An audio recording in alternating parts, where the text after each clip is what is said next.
4,225 feet.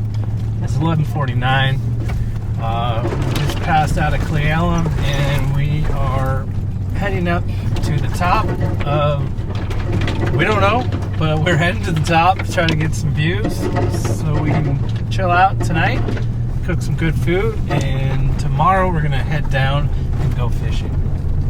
So right now it's just kind of a wild goose chase. We're just looking at the Gaia maps and trying to find a new spot.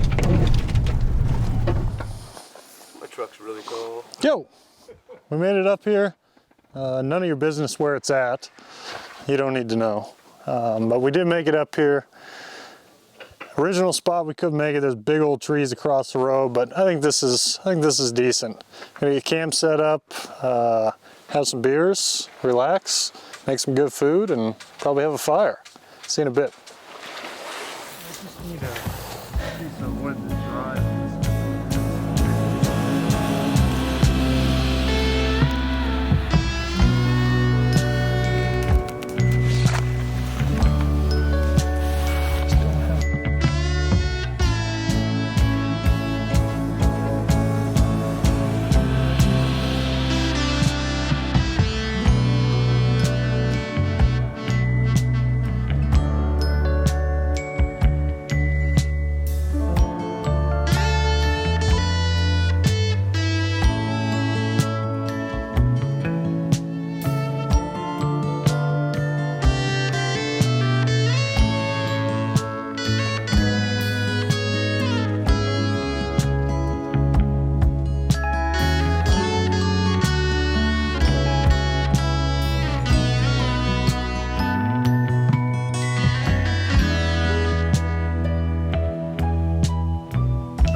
Dinner time.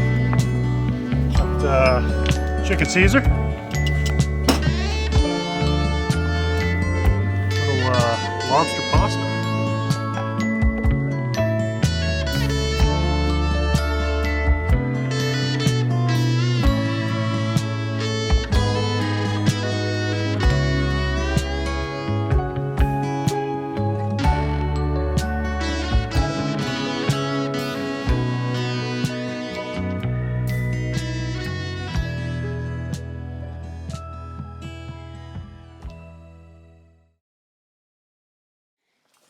Yo, we slept in a bit.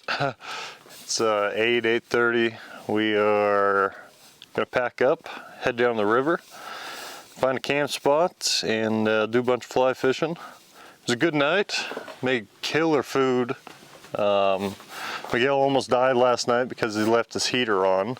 We had to go in there and turn it off and turn his headlamp off, but he woke up this morning, so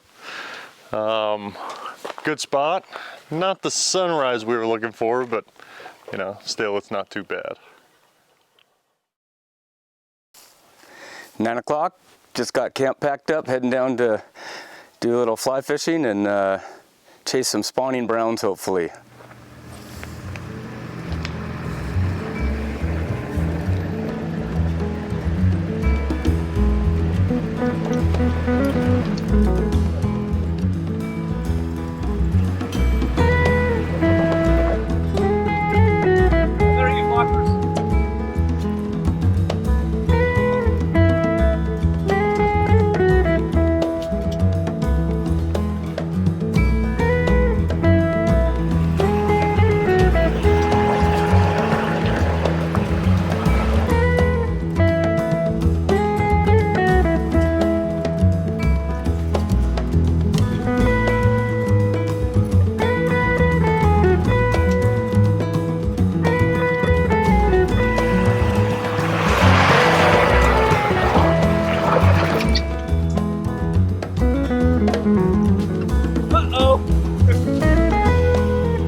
not a good idea. Ah, we'll get you out.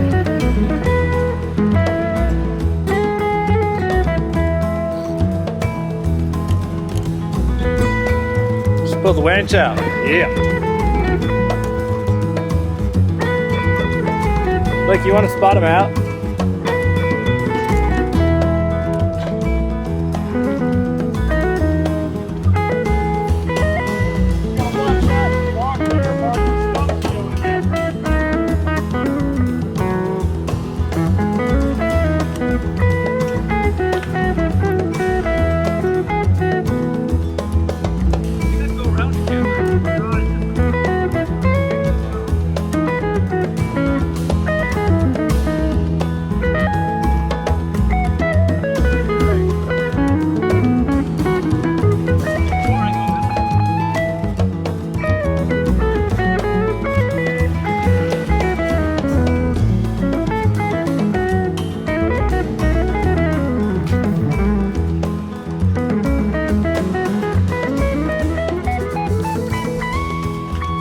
Hey, Blake, make sure he doesn't hit that rock right there. So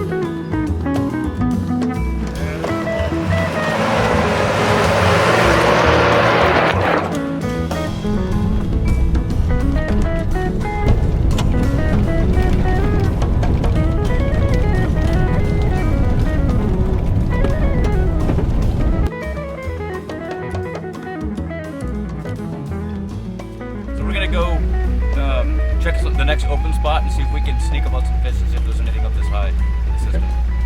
Just to make sure we're going in the right direction.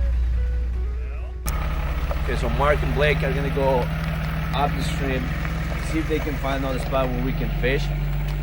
We're gonna stay here. We're gonna set up camp. We're gonna see if there's any fish on this water, and then we'll see what happens.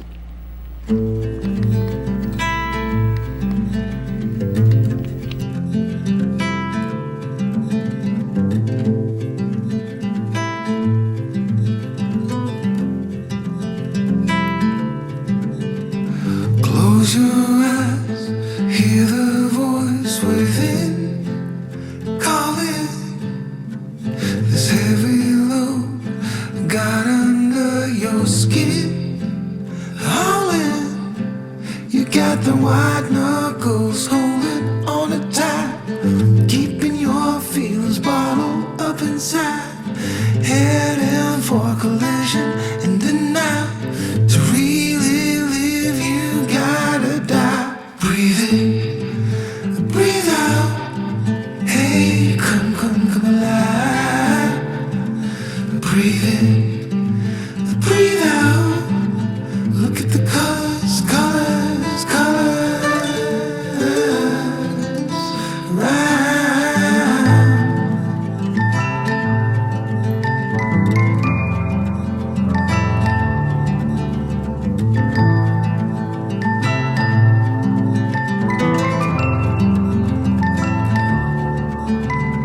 Moments pass, make this one count.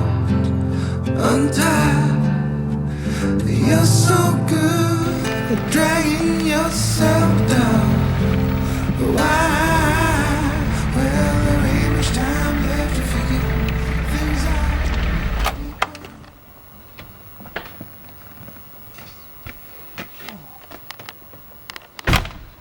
Nada.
this spot that Mark and I just found while we were fly fishing.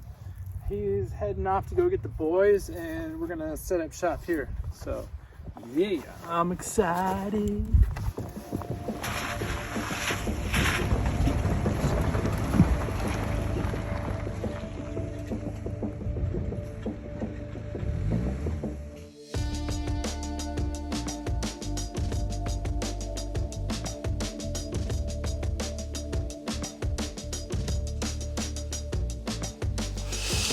God. How about that fishing? Oh man, I didn't see one brown trout, little thing. I didn't see anything today, man. I saw a minnow earlier about yay big. That's it? Yeah. That's it. I mean, it looks like Montana out here. You would think this would be full Absolutely. of fish. So gorgeous. Into it maybe a different time of year. I was following him, and then my line was so just tangled up. My fly got stuck in a tree, and I was like, I'm out of here. Double men, that's Double haul. double haul. Yeah. That's a big difference. Did you figure it out? Yeah. It makes your it's effortless. I had a couple times where I was getting super bad tangles. But See my You mean while you spool? were casting? Yeah. It was wrapping? yeah. So just stop high and hold.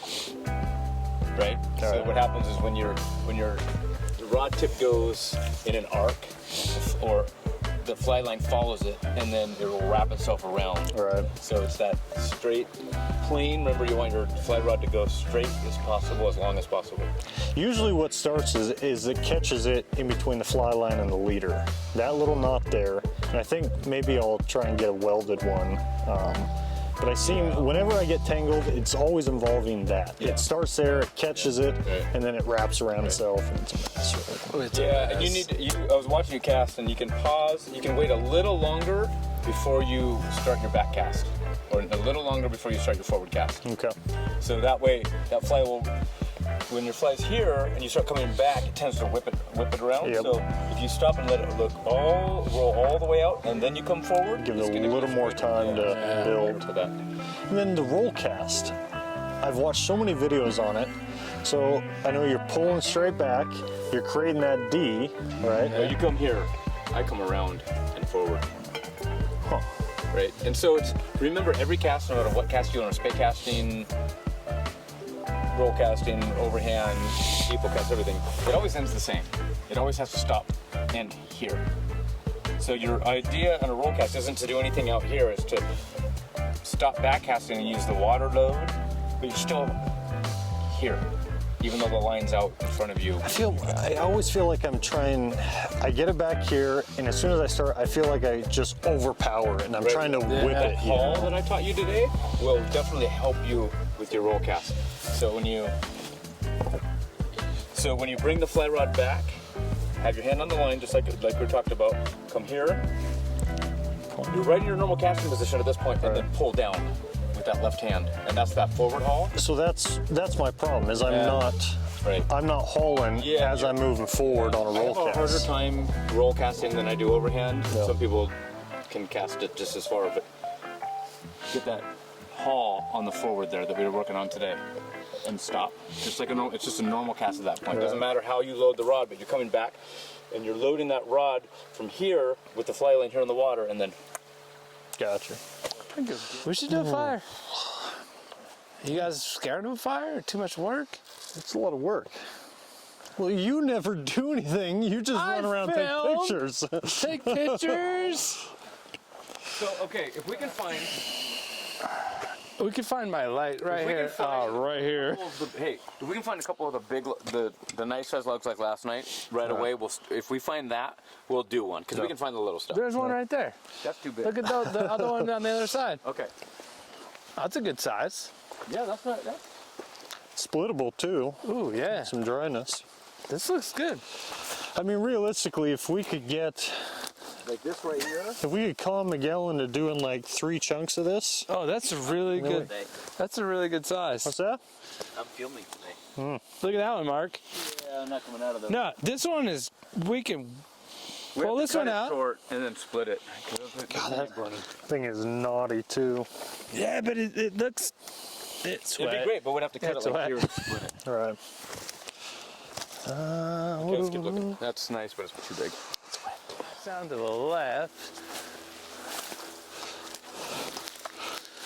Looks dry.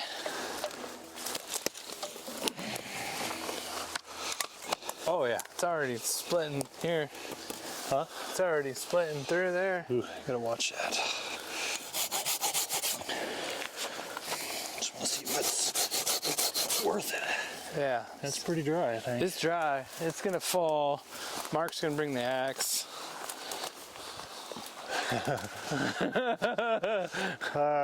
It's a big boy. I'm gonna cut it down, but you guys are bucking it.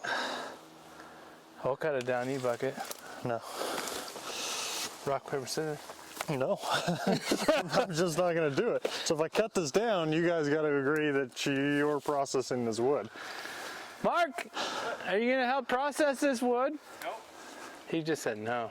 'Cause I don't really give a fuck about a fire, so. I don't think we need to process it all. No, we don't need to process it all. I I know think if we were to cut it, you know, maybe 4 feet down from where it splits, it's probably enough wood for Top us. part off, just those skinny ones, and that's good. Yeah, I know you care about a fire. Cut this off? Huh? You gonna cut this thing off by hand? It's dead, yeah. Why not? Yeah. The split, I'm not real happy about that split, but It's your face, not mine. let's see, we want at a good working height. Oh, We'll do a Humboldt. Ooh, look at that! I'm gonna get out of the way.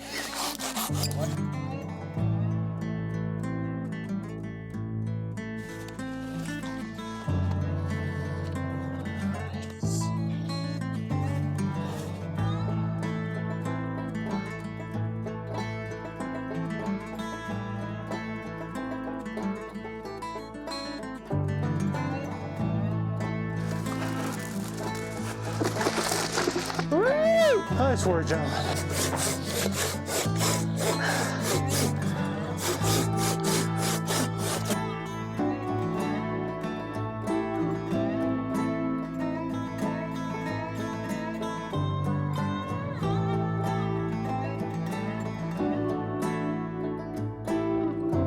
Run right now.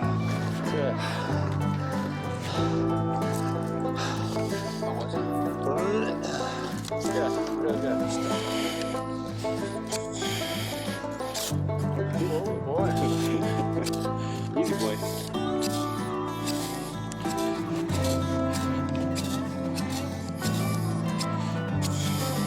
There you go. Come on now. Come on, baby. Come on now. Come on now. This is rough. Yep. That's hot. That's enough right there. Where's our wafter? Yeah, I know. Oh, I thought you wouldn't got I it. didn't get it. Still. Yep. Nice and easy. There we go. Nice.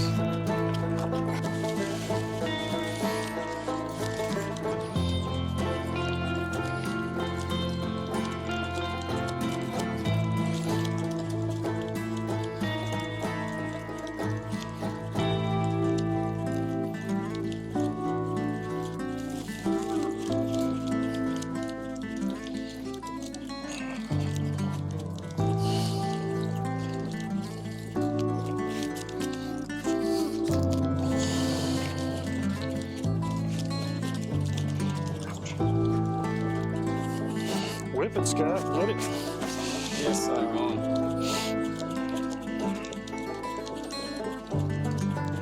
Once that gets split, it's all downhill.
So, as you're teaching me this, I'm thinking about all the stuff I want to share with you from my experiences cooking from my father, who was a butcher. So you're teaching me this, and who shared all this knowledge with you, and where did you learn how to do it?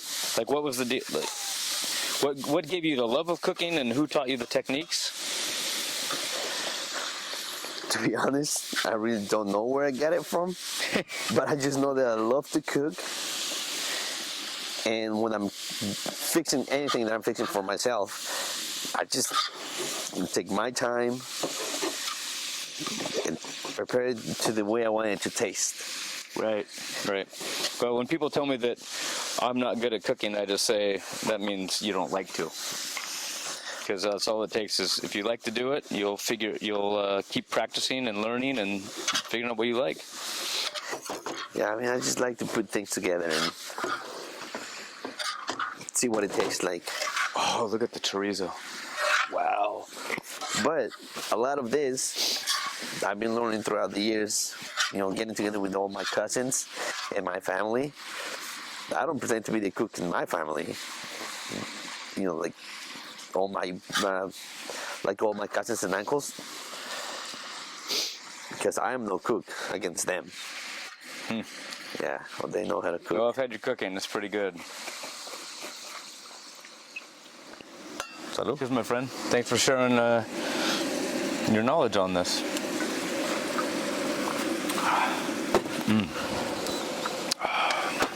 Next time we'll do tequila. Sounds good to me. All right, we're ready. We're eating chorizo and asada tacos.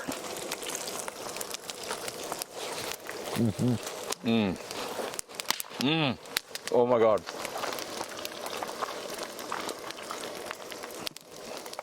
It's a party.